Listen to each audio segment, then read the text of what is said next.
मुआवजा जो दिया आपने खेडूतों को दिया और भाग्यों को फसल नुकसान नहीं हुई ना, तो मुआवजा मिलना चाहिए कि नहीं मिलना चाहिए? 10,000 करोड़ रुपए का खेडूतों को सरकार ने मुआवजा दिया, लेकिन अपने इतने सारे लोग हैं, इतने सारे मजदूर दिन रात मेहनत कर रहे हैं, उन लोगों को नजरअंदाज किया गया। हम कुछ नहीं है, क्या समझते हैं सरकार और खेडूत? अरे भाई, हम नैतिकता की बात कर रहे हैं, नियति की बात कर रहे हैं, नीति की बात कर रहे हैं कि हमने मेहनत की, उसमें 30% हमारा हिस्सा था बाग फसल में, तो हमको मुआवजा मिलना चाहिए। साथियों, ये जो मांगे हैं ये हम लागू क्यों नहीं करवा पा रहे हैं? साथियों, इसलिए नहीं करवा पा रहे हैं कि हम लोग बटे हुए हैं। किसमें बटे हुए हैं? धर्मों में बटे हुए हैं, जातियों में बटे हुए हैं और पार्टियों में बटे हुए हैं। साथियों, जिस दिन आदिवासी समाज इन सबको छोड़ करके अपनी एकता मजबूत करेगा, ये अधिकार चल के आपके आंगन में आएंगे। साथियों, इसलिए मैं आपको आह्वान करना चाहता हूँ कि आप किसी में मत बटिए। अपने अधिकारों को लागू करवाने के लिए हमको एकजुट होना पड़ेगा, मजबूत संगठन बनाना पड़ेगा, और जब तक अपने अधिकार नहीं मिल जाते हैं इस लड़ाई को जारी रखना पड़ेगा। साथियों, ये सब चीज नीति नियत का खेल है। आज सरकारें किसके पक्ष में नीति बनाती है और कहां लागू होगी और उससे कौन बर्बाद होगा, कौन आबाद होगा, ये सब संसद और विधानसभा में तय होता है। साथियों, इसी गुजरात सरकार ने एक नीति बनाई कि बड़ी बड़ी नदियों में बांध बनाया जाए, लेकिन उन नदियों में, उन जंगलों में जो रहते हैं उनको देखा नहीं गया। ये नर्मदा डैम बना, उकाई डैम बना, माही डैम बना, उसमें जो डूब में आए वो कौन लोग हैं? वो हम लोग हैं। जहां से तुमने पानी चुरा लिया, तुमने हमारा श्रम चुरा रहे हो और ऐश कर रहे हो। ये सरकार की नीति है। और आबाद कहाँ हुआ? सौराष्ट्र हुआ, उत्तर गुजरात हुआ, दक्षिण गुजरात हुआ। यहाँ आबाद हुए, वहाँ बर्बाद किए, और उन्हीं नीतियों के कारण आज हम यहाँ हैं। मैं सरकारों से, खेडूतों से कहना चाहता हूँ कि आप लोग कह रहे ना भाग्या और खेडूतों के बीच में विवाद पैदा करे छे। आ जो आदिवासी परिवार छे, आ मजूर संगठन छे, तो विवाद पैदा करवाना छे। अरे भाई, विवाद हम नहीं रखते। मैं चैलेंज करता हूँ खेडूतों को कि तुम्हारा भाग्या है, भाग्या तुमसे हिस्सा नहीं मांग रहा, सरकार से मांग रहे ना। अभी हमने सरकार से मांगा है कि 10,000 करोड़ रुपए अगर खेडूतों को मिला तो 33,000 करोड़ रुपए भाग्यों को मिलना चाहिए, उनका हिस्सा। तो एक भी खेडूत आया क्या आपकी मदद करने? इस सभा में कोई खेडूत है? अरे खाली खाली बरमाने की बात करते हो कि हम भाग्यों के साथ हैं। अरे तुम्हारी नीति नहीं, नियत नहीं, और जो भाग्या लड़ाई लड़ रहे हैं उनका साथ देने के लिए तक तुम तैयार नहीं हो, तुम उसका विरोध मांगते हो। हमने क्या मांग रखी है आपके सामने? हम मांग कर रहे हैं सरकार से, तो आपको साथ आना चाहिए ना खेडूतों को कि भाई भाग्य को हक मिले, तभी तो हम मानते कि आप साथ देने वाले हो। दूसरा, जो मांग अपनी सबसे बड़ी मांग है, और उस मांग को तो अपने हाथ में है, जब हाथ हिलाएंगे और हाथ बंद कर देंगे ना तो वो मांग ऑटोमेटिक मिल जाएगी, और वो मांग है तीसरा भाग। साथियों, सबसे पहले आधा भाग चलता था, आधा भाग। जो जो मजदूरी बढ़ी, महंगाई बढ़ी, अपना भाग कम होता गया। आधे से तीसरा आया, तीसरे से चौथा गया, चौथे से पांचवा गया। इसलिए आप समझ लो, अरे जब 50 रुपए मजदूरी थी मजदूर लेता था उस समय आधा भाग मिलता था, लेकिन 50 के 100 हुए, आज मजदूर 400 रुपए मजदूरी लेता है। सरकार ने तय कर रखी है, न्यूनतम मजदूरी कानून बना रखा है। अगर कोई भी भाग्य मजदूर को 402 रुपए से कम देता है, उसके खिलाफ कार्रवाई हो सकती है। तो हम क्या मांग रहे हैं? अरे भाई, जब मजदूरी बढ़ी, महंगाई बढ़ी, तो हमारा भाग भी तो बढ़ना चाहिए। आप हमारे भाग को घटा रहे हैं। कहने के लिए संख्या में है कि चौथा भाग है। अरे भाई, आधा भाग, तीजा भाग से आप चौथा भाग पे ले गए, अब 5वां भाग पे ले जा रहे हो, और कहीं कहीं तो 6ठे भाग पे ले जा रहे हो। अरे महंगाई बढ़ती है तो आप लड़ो ना सरकार से, आप लड़ो। अपने जो चुने हुए जनप्रतिनिधि हैं उनको बोलो विधानसभा में जाके, तुम मजदूरों का कौन सोच रहे हो? मजदूर जब मेहनत कर रहा है तो उसकी महंगाई के हिसाब से उसका भाग मिलना चाहिए कि नहीं चाहिए?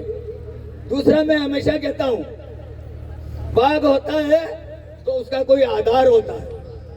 आधार होता है कि नहीं होता है? भाई भी अगर बंटवारा करते हैं, घर में 3 भाई है तो 3 बंटवारे होंगे क्या?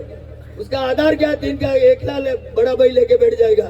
इसलिए मैं कहना चाहता हूं कि भाग हमेशा आधा होता है, लेकिन अगर ये खर्चा ये लोग करते हैं तो 1 भाग खर्चे का दोनों ने मिलकर निकाल लिया, और 1 भाग मेहनत का, 1 भाग खेती का, 3 ही भाग होते ना। अब चौथा भाग किस बात का? कोई आधार है आपके पास? किसी का भी नहीं। इसलिए हम कहते हैं कि भाई तीसरे भाग के अलावा हम काम नहीं करें, और इसको लागू करवाने के लिए आप लोगों के हाथ में है। अगर जिस दिन आपने अपना हाथ बंद कर दिया, आने वाली सीजन में इसको लागू करवाना है कि नहीं है? हाथ खड़ा करिए। तो आप लोगों को एक काम करना पड़ेगा।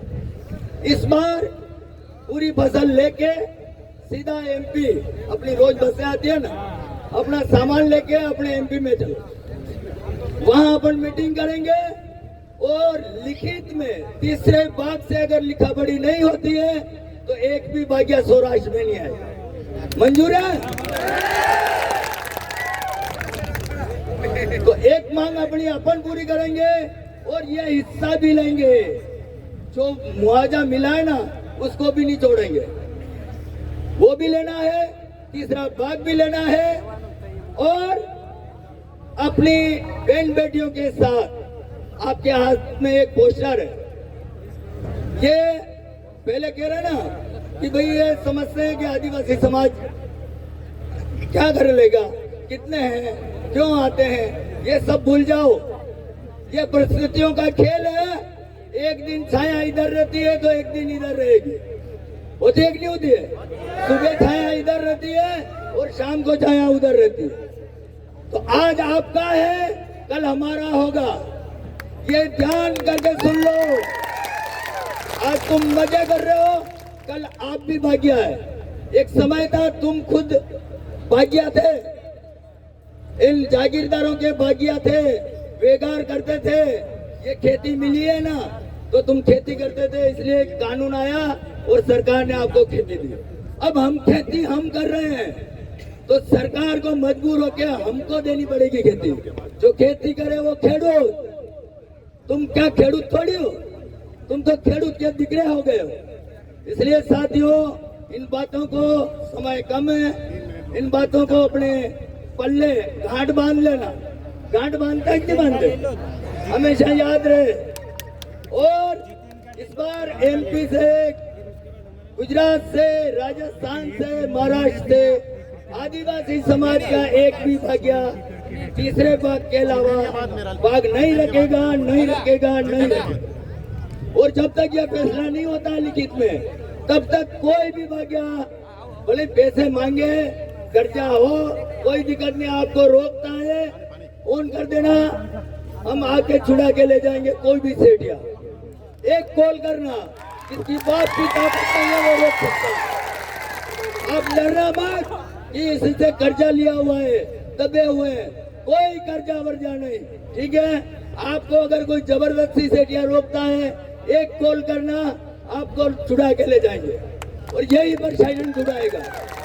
इसलिए आप चिंता करने की जरूरत नहीं, सिर्फ अपनी लड़ाई को संविधान के अनुसार लड़ रहे हैं हम लोग। कोई आड़ू लड़ाई नहीं है हमारी। जो संविधान में हमको अधिकार दिए गए हैं उनको जमीन पे ला रहे हैं। ये पोस्ट कानून बना है, पुलिस वाले यहाँ खड़े हैं, 2013 में बना। ये इस पोस्ट कानून का रोज रोज उल्लंघन होता है। हमारे पूर्व वक्ताओं ने बोला कि हम नहीं होते हैं तब हमारी बहन बेटियों से बात करते हैं। क्या ये पोस्ट कानून का उल्लंघन नहीं है? इसमें हमने जो पोस्टर में दिया है, तिरछी नजर से देखना भी पोस्ट कानून का उल्लंघन है। बात करना तो छोड़ो, तिरछी नजर से, इन भावना से देखना गुनाह है और सरकार ने 2013 ये कानून बनाया हुआ है। इसीलिए हमने ये पोस्टर छपाया कि ध्यान रखना, जेल की सलाखों के पीछे जाना है। इसलिए साथियों, आप आज इस सम्मेलन में आए, अपनी एकता का परिचय दिया। मैं आशा करता हूं कि आगे भी इसी तरह से एकता का परिचय देते रहेंगे और अपने हक और अधिकारों की लड़ाई इसी तरह से आप आगे ले जाएंगे। धन्यवाद।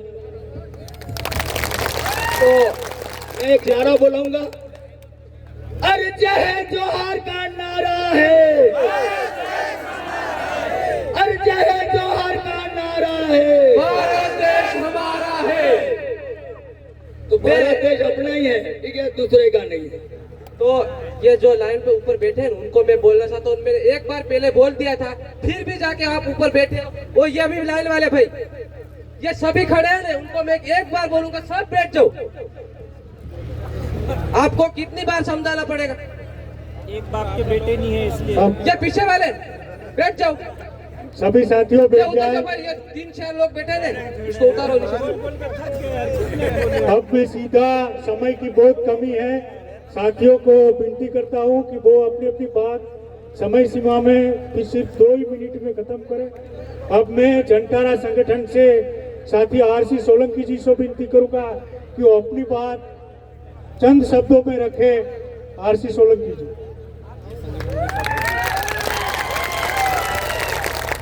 जय जोहर, जय जोहर, भारत माता की इंकलाब, इंकलाब।